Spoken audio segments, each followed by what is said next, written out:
Hello, Ben here. Hope everybody's year is off to a happy start, and welcome to Series 2 of Benjy's Cafe Podcast. There'll be some more important, smile-inducing conversations with some brilliant guests, spreading all the joy and happiness. And joining me for the first episode of Series 2 is the actor and comedian, the wonderful John Thomson. John is one of the most recognisable faces on British television. He started writing and performing with Steve Coogan after meeting at Manchester Polytechnic, creating the characters of Bernard Wrighton and Pauline Carve's boyfriend, Fat Bob, winning the 1992 Perrier Comedy Award. Writing credits with Coogan include Coogan's Run and Knowing Me, Knowing You with Alan Partridge. John went on to write and star in the smash hit comedy series The Far Show with Paul Whitehouse and Charlie Hickson, and played Pete Gifford in ITV's much-loved comedy drama Cold Feet. At Christmas, John celebrated 18 years of sobriety. Wow! In this episode, we discuss John's TV and comedy career, the thrill of live performance, and the addictive nature of laughter. Plus, we delve into the complexities of sobriety and the significance it has on John's life. My sobriety just is one of those things that I don't even think about. It doesn't define me. It's part of me. It's what I am now. So I'm quite happy to talk about it, because if I can empower someone to stop who's got a problem by telling you it's the best thing I've ever done, it's the wisest thing I've ever done. What a start to Series 2. Welcome to Benjy's Cafe Podcast, John Thomson. Good afternoon, John. How are you? Good afternoon. I'm good. Hey, yes. It's great to see you. And you've survived Panto. I think I had a chest infection for 3 weeks. I've just about recovered. But right. You're looking good. You're sounding good. Was it good fun for you this year? It was good fun. It was just like Coronation Street. It was a last-minute rescue package. So I've had two. They call me John International Rescue Thomson now, because at Corrie I stepped in at the last minute to save that, and I did. Anyway, I came out of Corrie, and I thought I wasn't going to do a panto. Yeah. Anyway, I got a phone call. They went, John, panto. I went, oh, gosh, what? And I went, where? They went, Rill. And I went, oh, it's an hour and 10 minutes from me. Yeah. And I went, well, how long's the run? They went, finish New Year's Eve. I went, oh, sounds right, about right to me. So we did the deal, and we did it. And it was a really, really great show. So panto's a genre, it's a way. It's not theatre. It's such a different style of performance to normal, any normal theatre. And it's like, it's something you've got to learn, really. I mean, I've kind of got old school variety bones, so I kind of know how to play it, But not everybody does. So we had a lot of set routines. One like remembering names, like pick up the parcel from Penelope Pettigrew from the post office and be polite, all those kind of things. But it was great, because we just said, can we rehearse this? We rehearsed it until we smashed it. And it was right. It was ready, And it was a right laugh. I mean, it got better and better.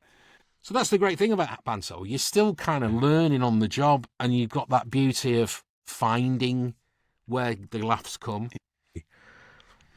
The big variety stars of the day, they're moving on to summer season after a long panto stint. I love that era of entertainment, John. Did you grow up in that? It must have been such a wonderful world to perform in, I imagine. Do you? I'd love to. I go to when I can, I go to the Blackpool Magic Convention in February. Now, the main reason I go is I always come away with some tart I'll play with once, and I've got drawers full of the stuff, cards and rope and coins. But I mean, I'm an amateur magician. I don't claim to be any good at it at all, but I do like magic, But the beauty of that is it's the biggest magic convention in the world, and Friday, Saturday, Sunday is international magic variety shows. Oh, there's nowhere else you can see that. You can't see it anywhere. But to be able to go and see a variety bill, what a night. I hope it comes back. I just don't know why it died, because I think people pay good money for, The nearest you can get to it on TV is Britain's Got Talent, but it's very formulaic now, Well, I'm friends with Freddie Davis, who used to be Freddie Parrotface Davis, Samuel Twint. Yeah. And Freddie's an old friend of mine, and we did a film together. He did a variety night, and it was the Grumbleweeds. It was Billy Pearce, two of the Grumbleweeds surviving. It was Bernie Clifton, Hilary O'Neill, impressionist, and finish off Anita Harris, who's like 90 and looks amazing and can still sing amazingly. And that, I've never laughed so much. It was such a brilliant night. It was so good. Well, it's just carefree, and how lovely just to sit in a theatre and laugh. It's joyous, isn't it? I know, yeah. John, I'm nearly 2 years sober, but Yeah. Christmas, 18 years for you, John. My goodness. Firstly, can you just if you can, tell me how much easier, say, pantomime was, or a filming stint is for you now you're alcohol-free? I find my creativity's risen. I've got more energy. Firstly, in the creative world, but also in your life. Have you just felt, my God, I'm kind of flying here? I'm very happy to say that there's a shift in culture. And I've noticed it's very much becoming the new black. Yeah. There's a real there's a change happening. Because in the past, 2006, I stopped. You've done brilliantly, by the way, for 2 years, because the first year is the hardest. It's so hard. There are certain landmarks you have to conquer. One is your birthday, Christmas, New Year, if you bother. See, I hate New Year because it was shit when I was drunk, and it's just as bad sober. Honestly, I used to say, because I was so excited for Father Christmas coming, I said to my dad, Dad, what happens on New Year's Eve? And he went, nothing really, nothing. And I went, what do you mean, nothing? Because of Father Christmas, I thought old Father Time might turn up, or something. Yeah. But it's just nothing. And I remember watching the Andy Stewart show. I was a kid and thinking, what is this? And it was just like, there's something about knocking on the door for a piece of coal or something. Yeah, that's right. But it's just like the absolute giddiness of Christmas, and then to have New Year, either as a child and then go, well, it's just another day. New Year, it's another year. And I was like, well, surely there's more to it. So I've always had a lot of high expectation for New Year's Eve. Like a Millennium, I was on some boat on the Thames, and it was just like a damp squib. And it's just, I don't know, it's an epidemic in this country, unfortunately. We don't do it very well. We're not very civilised. We're not very sophisticated as far as drinking goes at all, really. We're a big drinking culture. My heritage is Irish, and if you're Celtic, I think you are cursed, because it's in your genes. It's in your gene pool to have a desire greater than most. Yeah. To have a drink, And I the best quote for me was, when I enjoyed it, I couldn't control it, and when I controlled it, I didn't enjoy it. That was what it got to with me.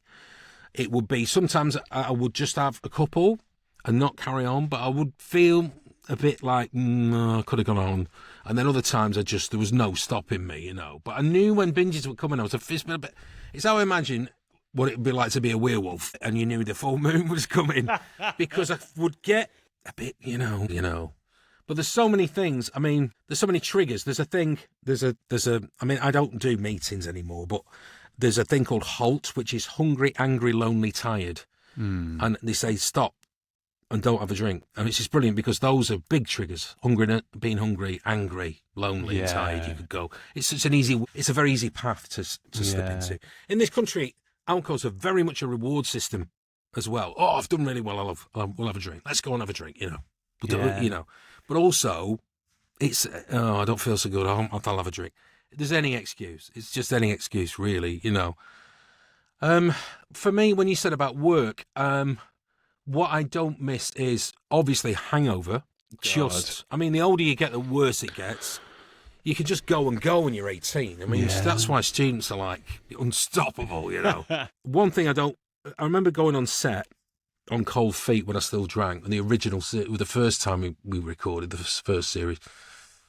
And there were times when I would check the call sheet and see when I was off. If it wasn't a day solid and I'd had a big night the night before. And because David and Karen, Robert and Hermione, were the poshest, I would go and sleep in their bed. Because on the set, because our beds were all right, but because they had a few quid more than everyone else, I would go. A nice 50 togger. So I'd go into their set and I'd go and have a good old nap. But I don't miss that thing of having to sleep, just to sleep it off a bit. The dehydration.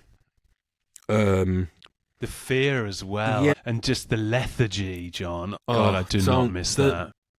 I did always deliver the goods, and I always got the job done. There were a few times I was late, still stinking, and but on the whole, I was pretty well behaved. But they're much less tolerant with it about it now. I mean, back in the day, you get away with murder.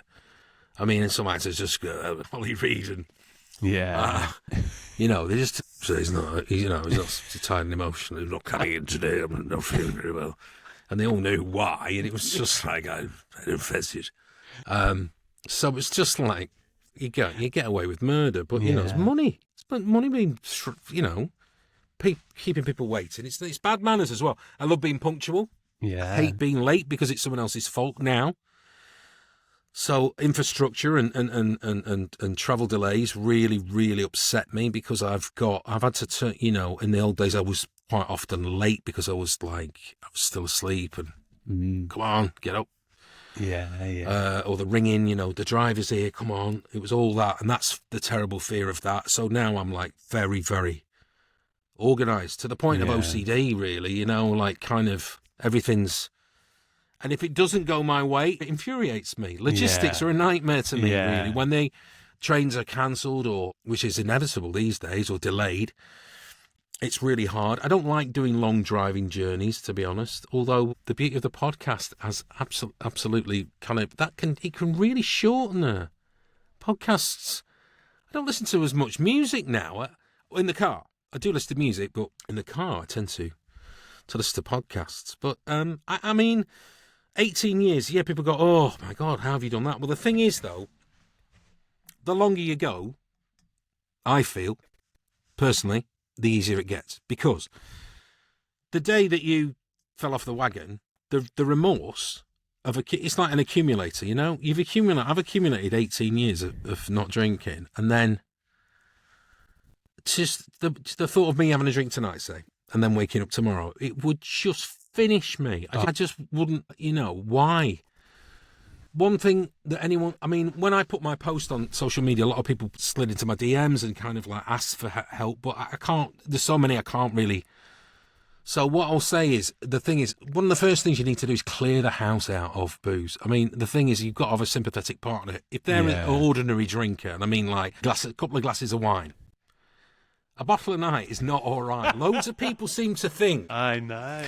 I used to. A bottle, one or two. But that's in a couple each. That's 11% that drink at least. They put the volume percentage up of wine to dick people.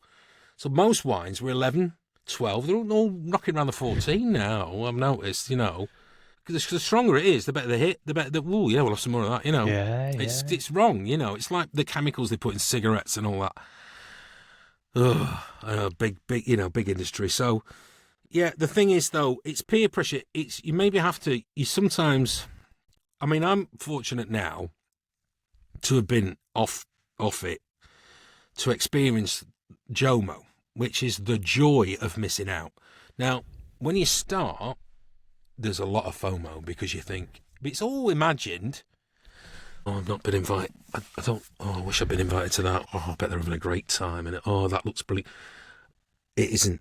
The reason people drink is to get through the night. Yeah.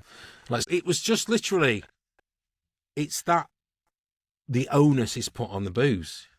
It's first, number one, And it's massive in our industry, isn't it, John? I work within sport, within cricket as well. That's very sociable after a day's play. And likewise, Curtin would come down on tour, straight to the pub, 4 pints within half an hour before last orders.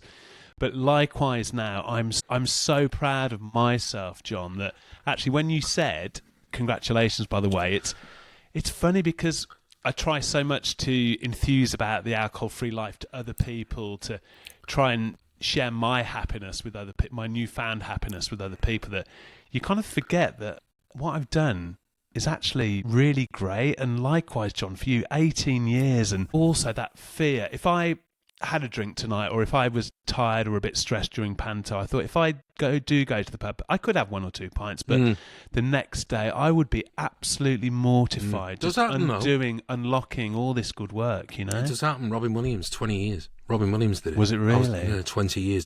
Robin Williams did it. Who else did it? Lionel Bart. The guy that wrote Oliver. Of course, yeah. Lionel did it. He was clearing up drinks at a party in his house. He just thought, just have one. Just have one. Oh, it's just like, it's just, It never goes away. You've got to remember that. Someone said it's like a monster inside you, and the smaller the longer you go, the smaller he gets, and he's like an amoeba now in me, little cell. But he's not gone. Yeah, it's there, dwelling. But I'm not going to feed him. You see. Yeah. But the things I've been through, I've had a lot of ups and downs in the last 18 years. Divorce, all kinds of really heavy shit to deal with. Like last year was hard work. I didn't work, hardly worked. It was just, work's my drive. And I must admit, I get very low if I'm not working. You know, I am very creative. But sometimes, like, I've got January blues a bit now because Panto is so all-consuming and such a drive that now, I mean, I'm doing my voiceovers and everything, and I'm reading, I'm a BAFTA member, so I'm watching the films, so many. It's so hard to try, and I don't know how people vote on round 1 and 2, to be honest.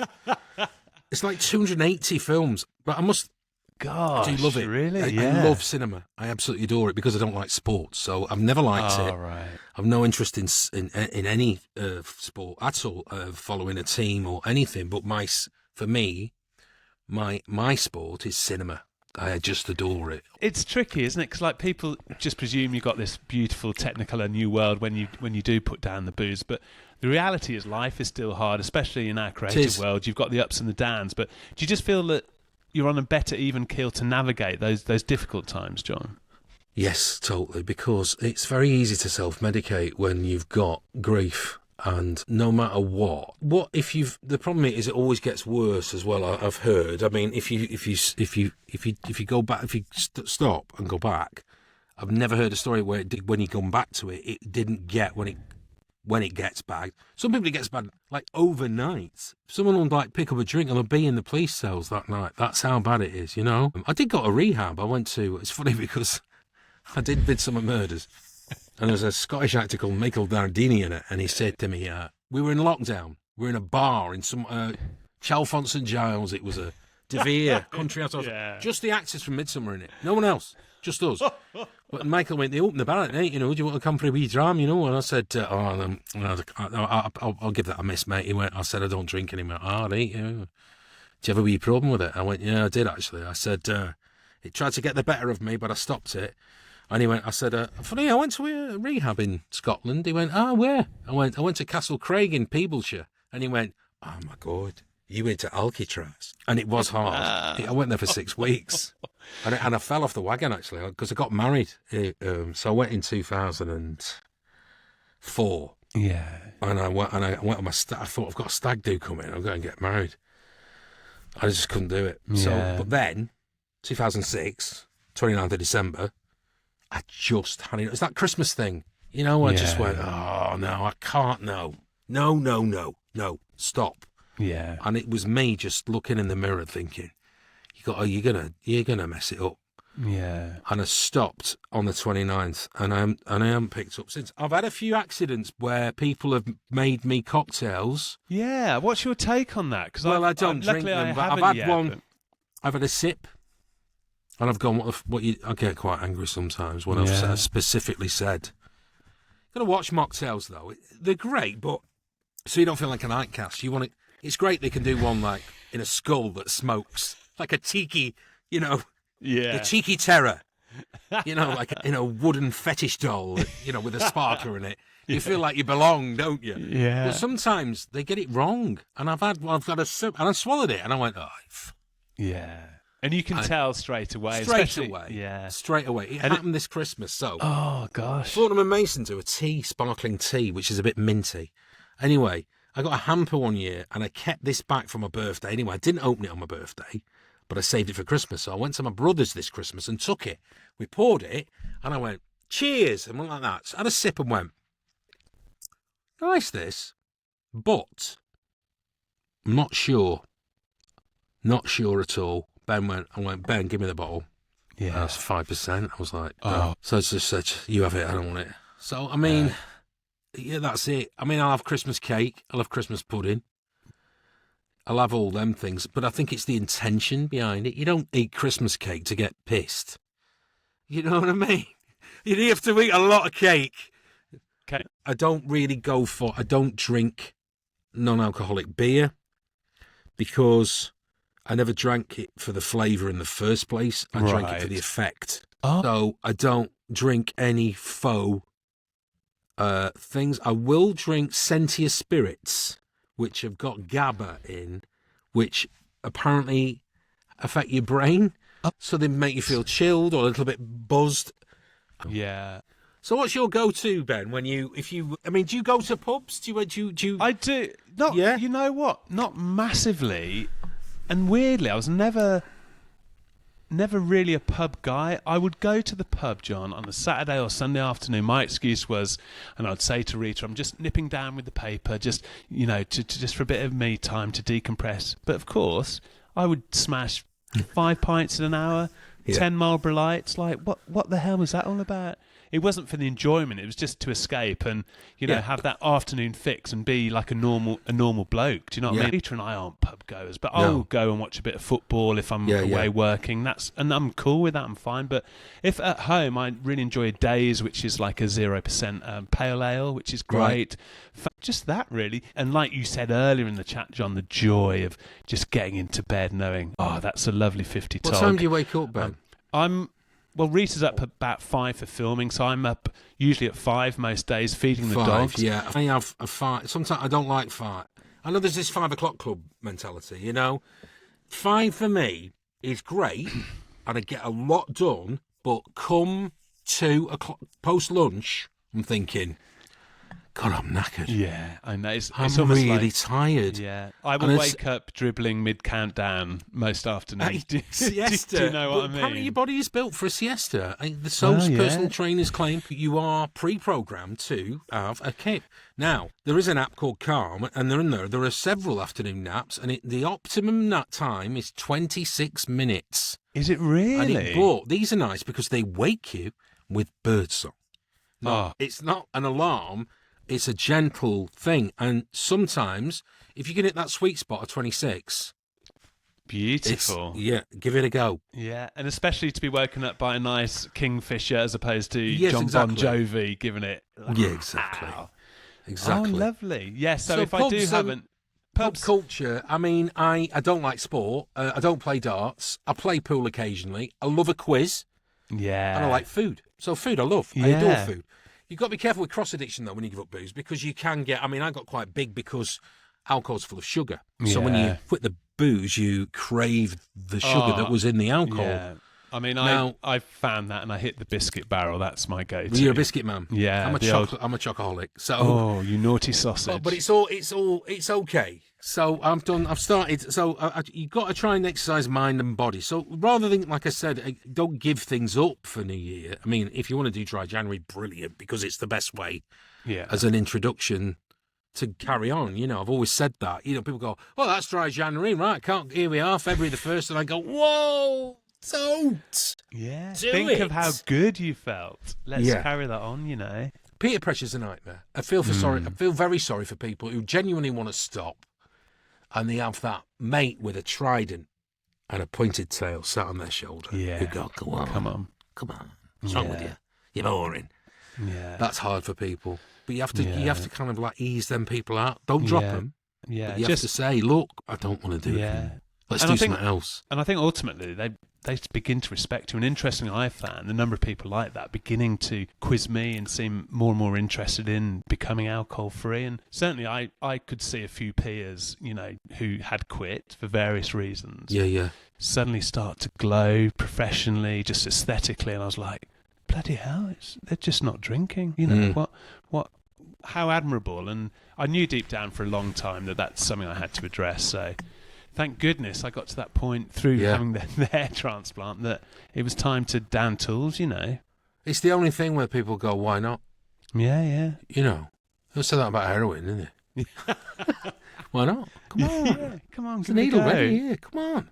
Yeah, I it's mean- crazy. It's just, I don't know. It's so hard to avoid.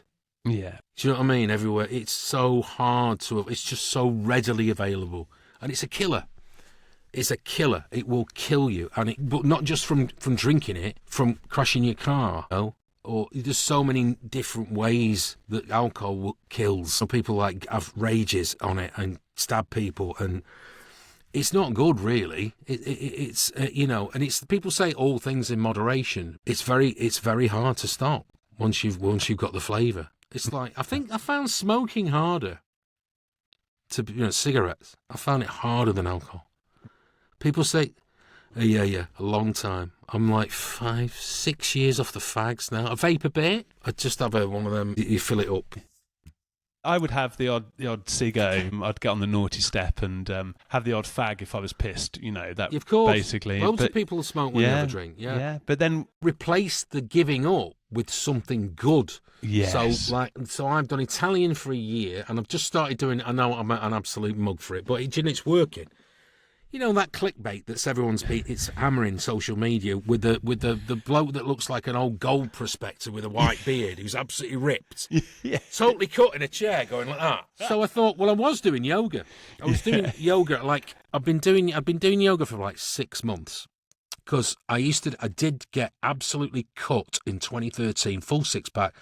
Because I finished P90X, which was beachbody.com. I did 90 days every day. Wow, John, amazing. And I got the full everything. You were like... Yeah. But then I'd like, well, I've done it now. Yes. Do you know what I did? I went to an all-you-can-eat buffet at the Trafford Centre. Because I just missed food so much, you know. Well, so, I was resident at the Toby Carvery in Mansfield on the Ring Road. That was my go-to. And you know what? Bloody lovely. I'll be finished 2 shows, Route 1 from a carvery midweek. Fantastic. Oh, got to reward yourself. I know, a little pat on the back. Do you know what? A roast dinner isn't mood altering, is it? You know what I mean? You got to have a roast and punch someone. Hey, Good for you. You see, you've got to do these things. Yeah. So I started doing the bearded man chair thing. So I'm doing. It works out like 17 minutes a day. So there's fitness training and there's chair. But a lot of it's not in a chair, you know. But it's like it's plank and press ups and clock press up and.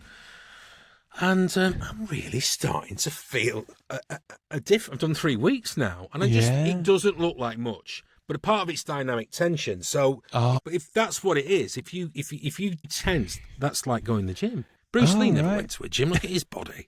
I'm not saying I will get like that. Yeah, but... I'm sure I've seen him down Fitness First back in the day. And I'm so interested, when you were drinking, I mean, I've been a huge fan of yours, John, since all the work with Coogan, mid-90s. Bernard Wright-on was our go-to after the pub. Generally so funny. Firstly, you must be so proud of your body of work, Cold Feet, The Far Show, the characters, my goodness. But did you ever find that drinking kind of fueled those characters and kind of fueled your creativity? When I did stand-up, it was never I never intended to be a stand-up comedian, but I needed a way to get my equity card.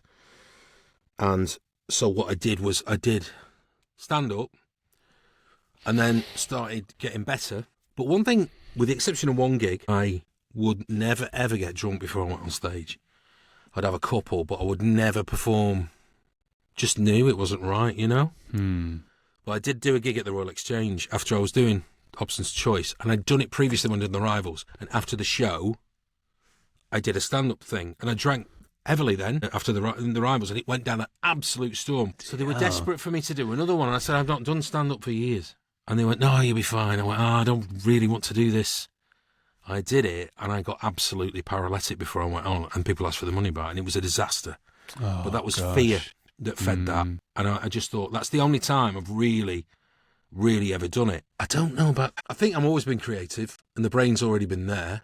And I think the thing was I never used alcohol to stimulate my creativity. I think the thing is I've been blessed with so many gifts, you know, strings to my bow that I knew I had to utilise. I never really found...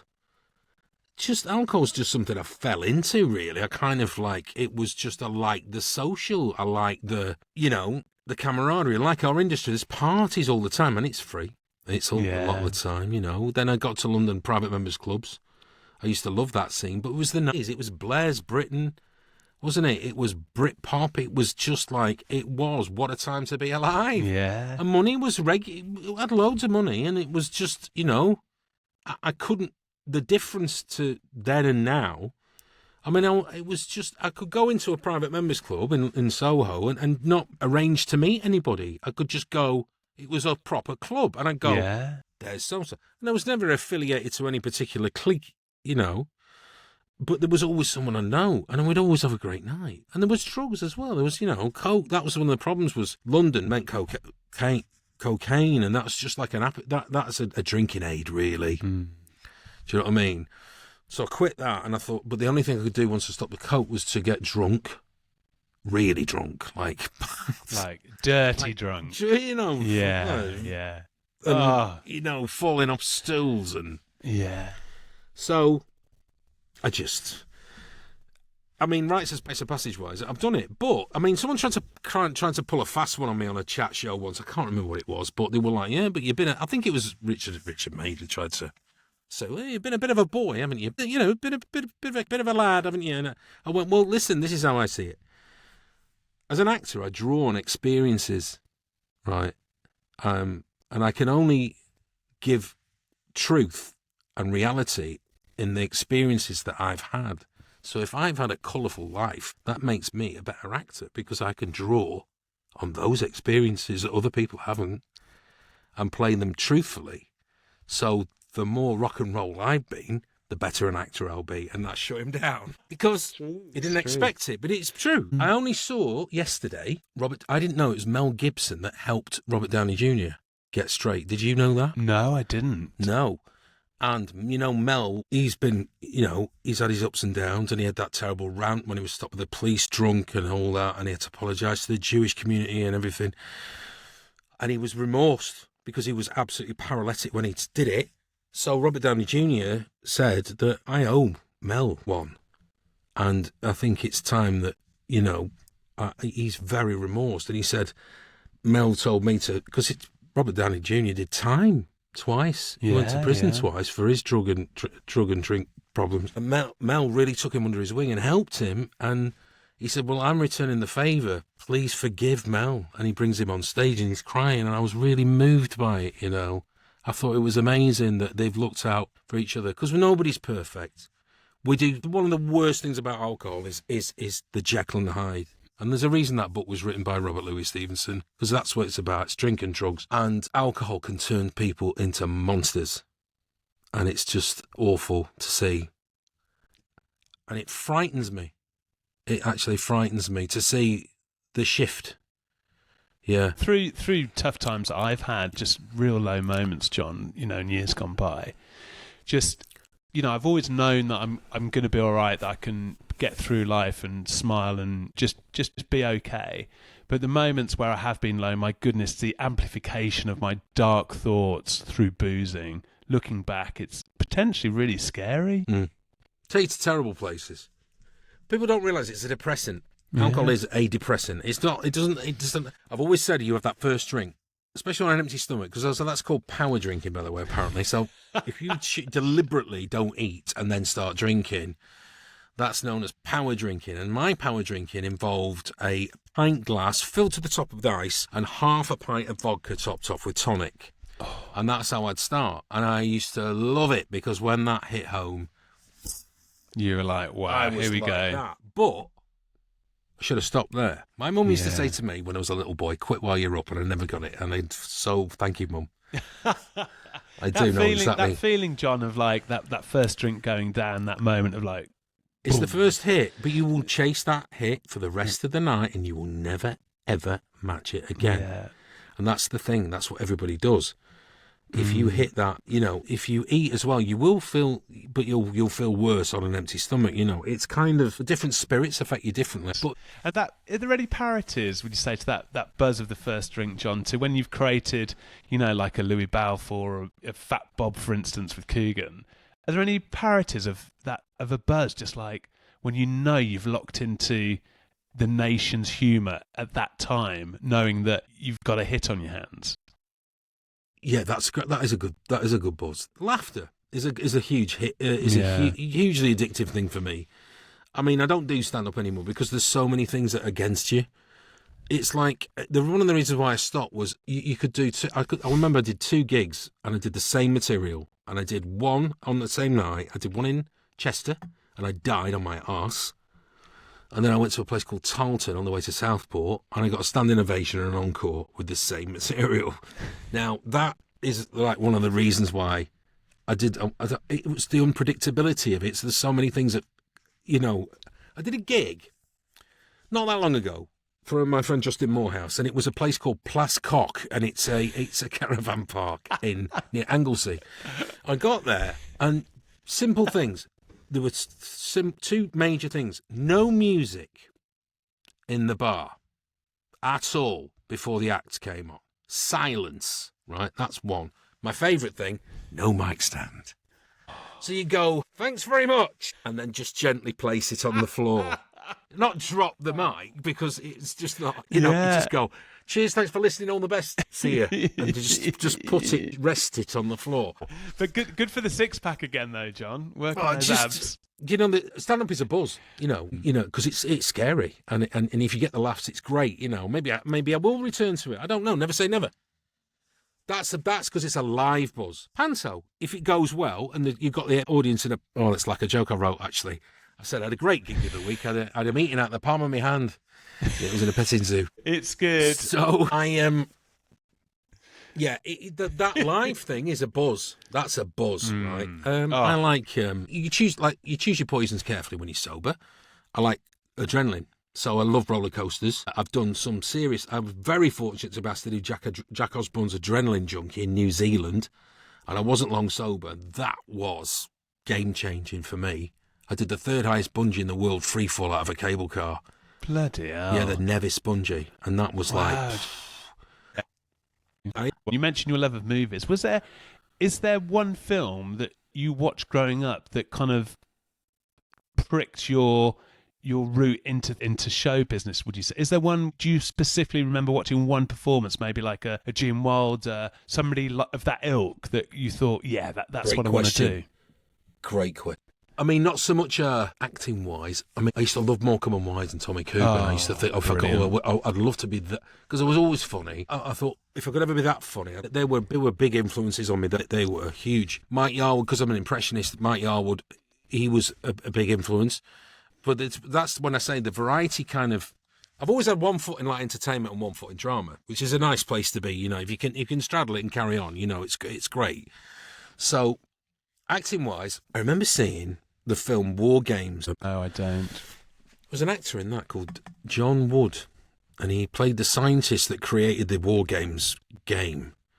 And I remember seeing it and thinking, this is very strange, because this man looks like he's saying it for the first time, and it was very natural, throwaway kind of idiosyncratic kind of, and it fascinated me. And that's when I kind of like got into watching Americans and the things that they do, because we're a lot more classically trained here, and we lend a lot of, because one of the things about American miniseries is because we've like do Shakespeare, and it was invented here, and the British actor in an American drama adds a bit of kudos, really, and also you can understand what we're saying because we don't mumble. I have the subtitle. I mean, I have got a bit of hearing damage from drumming, but sometimes in American dramas, I will have to have the subtitles on because it's mumbled. They don't have seem to have any kind of training about, clarity of diction. So, I've always liked those kind of tricksy actors like Christopher Walken and Jeff Goldblum. But it's so mad what things that they do. Yeah. So I love all that kind of. I like character actors like Dustin Hoffman. I love Gary Oldman. I like people that kind of create something new. I think that. Yes. Oh, brilliant. And I love Anthony Hopkins. He's my favourite British actor, and I share my sobriety birthday with Sir Anthony, and he's 29th of his birthday is New Year's Eve. My God! Now, can you imagine, for a big drinker back in the day, and his tipple was tequila. Oh, yeah. So it's rocket fuel. He said by the 29th of December I'd had enough, So I thought, no, it's got to stop. And so I think he's 49 years. Yeah. 20. Yeah. I put on his thing because I've tried DMing him, but I don't know. He might know. He might have seen something I've done. I'd love to work with him because he's an example of why you should stick with it, because he's so switched on. And when you go to a read through for a film with him, he's off the book. What? You know, when at the read-through stage, and he's accepted the offer, you sit at everyone's like that with the script. He's sitting back like that going, He's learnt it. He's learned it. I know. My goodness. I know. Standards or what? So That's it's wonderful. a joy to share it with such a hero of mine. So I stopped at 38, so I'm 55 now. Stephen King, he stopped at 38. I think Tony Hopkins stopped at 38. My goodness. And so did Al Pacino. Now, Pacino, at 38, he'd had enough. Yeah. And he said, but I became addicted to coffee. And they call him Al Cappuccino. Which is brilliant. Yeah, coffee was my thing. Terrible. Do you like are you a cup of tea in the morning, man? Or I am or a double coffee? espresso, so I've got two Nespresso machines. Oh, I always people go, how come you've double got it two? up, I went, baby. spot the recovering alcoholic.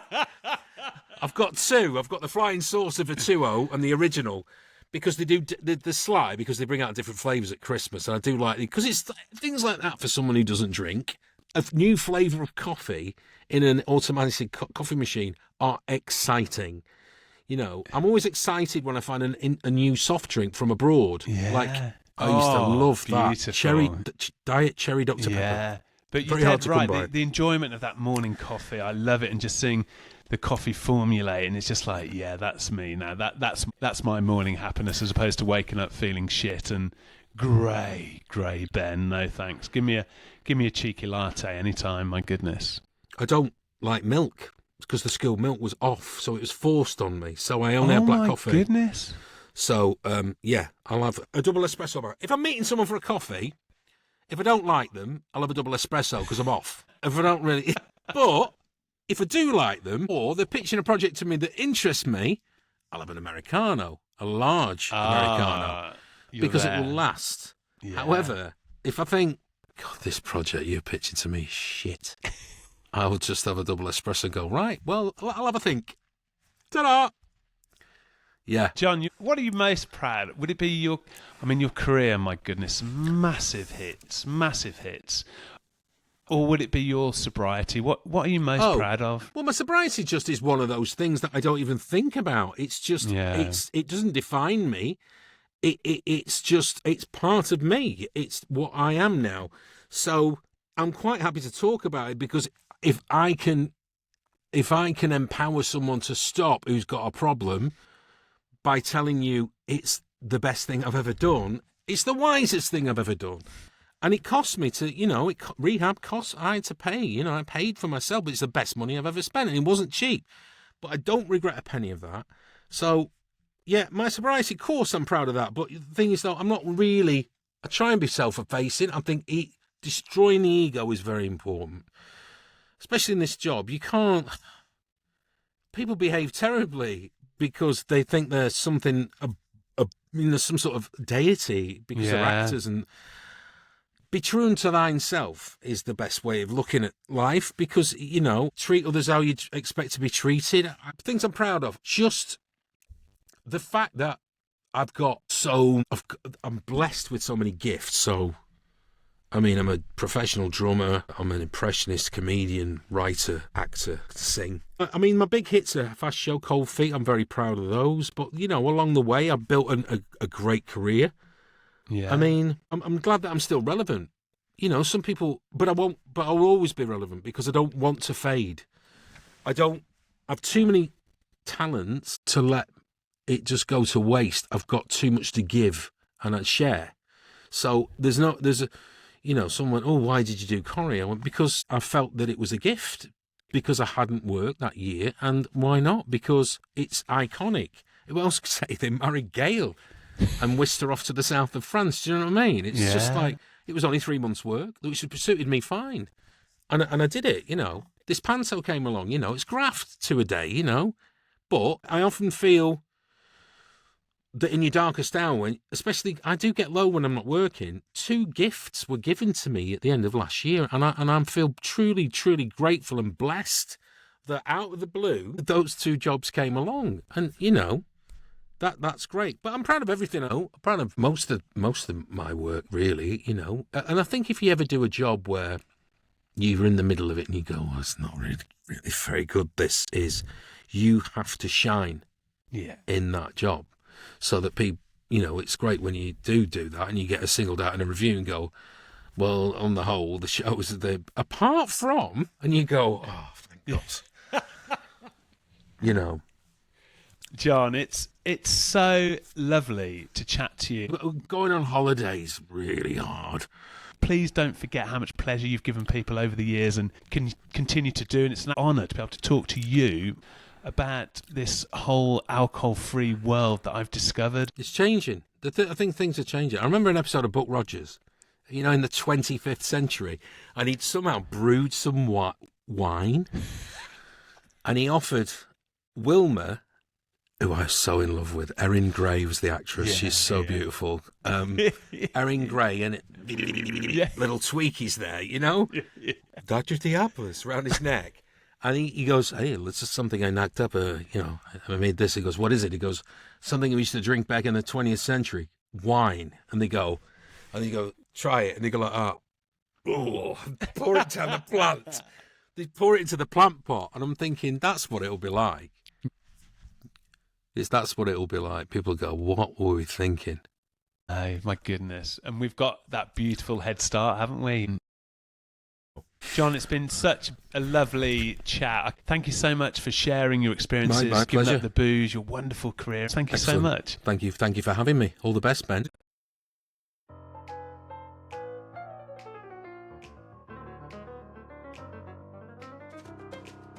Thanks for listening to the brilliant John Thomson. What a great guy. Series 2 is up and running.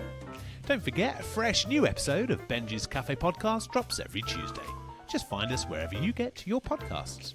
Give us a follow so every episode gets sent straight to your phone. Tell your friends, tell your family, and if you can, please leave a review.